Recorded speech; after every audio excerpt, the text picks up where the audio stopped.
Hello, it's your village boy again, the cash flow management doctor. Today I want to go back to some culture, some tradition, and how it relates to cash flow. Now, where I come from, we do what is called contribution. Call it Ajo, Adashe, or whatever name you call it. And usually, there are various type of it. There is the one you contribute for 30 days. And the collector gets some commission at the end of the day. There's the one you come together as a group, you contribute, and you get your exact money. Just like the only difference here is the timing. Where you will collect your money. Maybe you have 10 people, and you are doing monthly contributions. Some will collect the first month, all through the 10th month. So first, the beauty of contribution is like it's imposes some level of discipline on you. So it enables you to save that money, because it's a kind of savings. Contribution is actually kind of what do we call compulsory saving.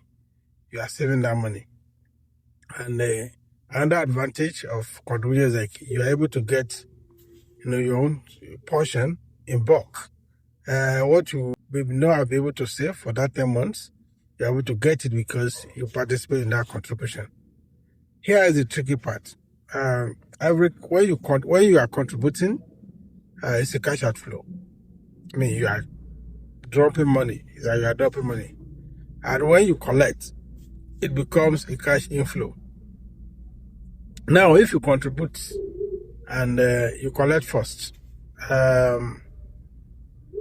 you are getting cash inflow, as a first collector.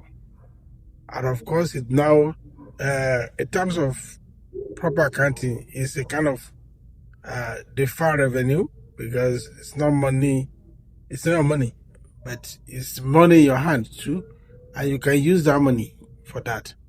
I will also say that that's the benefit of, good timing of money, but let us not go into that technicalities, so that I don't cause another unintended trouble. So when you collect that money in bulk, what do you do with it? It can become a kind of deferred consumption for you, in which case people carry their collection to buy a shabi, to do party, to do all kind of things. I'm not judging them. I'm not saying that is right or wrong. But I'm just thinking that the best way you can do is, like, if you collect that money in bulk, why not look for opportunities to invest in? Why not look for business you can do with that thing that can have a multiplier effect that you can benefit from? Especially that you have kind of starved yourself, you have disciplined yourself over a period of 10 months, for instance, to put this money down. And when this money come in bulk, you should be able to see something you are doing with it. It could be an investment. Yes, some people use it to build house. Of course, the opportunity cost of that is that when you get your own house, you are no longer paying rent. That is a good venture. Though it may not have a kind of measurable profit, but in the long run, the opportunity cost of you paying rent and living in your house is huge and enormous. And some people use it to pay school fees. That is not a bad venture too, rather than going to bank to borrow with interest. If you can use your contribution to pay your children's school fees, that is good. You can use it to pay rent.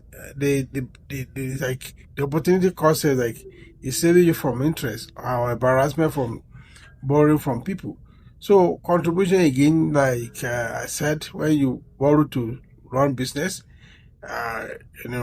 when you borrow, you must know what you are using that borrow for. The same thing when you have contributed.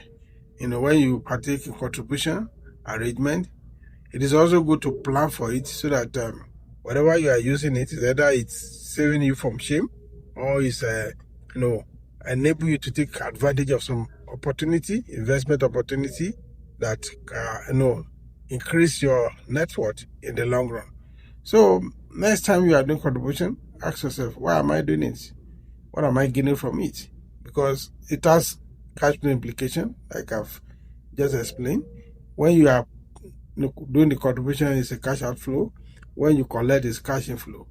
Again, when you have bulk money in your hands, there is a temptation to not to use it very well. Of course, if you have you want to consult, want people to talk to, now what to do with the which amount of contribution we just taking, or we used to call it the contribution you just carry. You can reach out to us. We can guide you. We can help you, to get the best from that money. Until I come your way next time, I remain yours truly, the village boy, or the cash flow management doctor. Peace.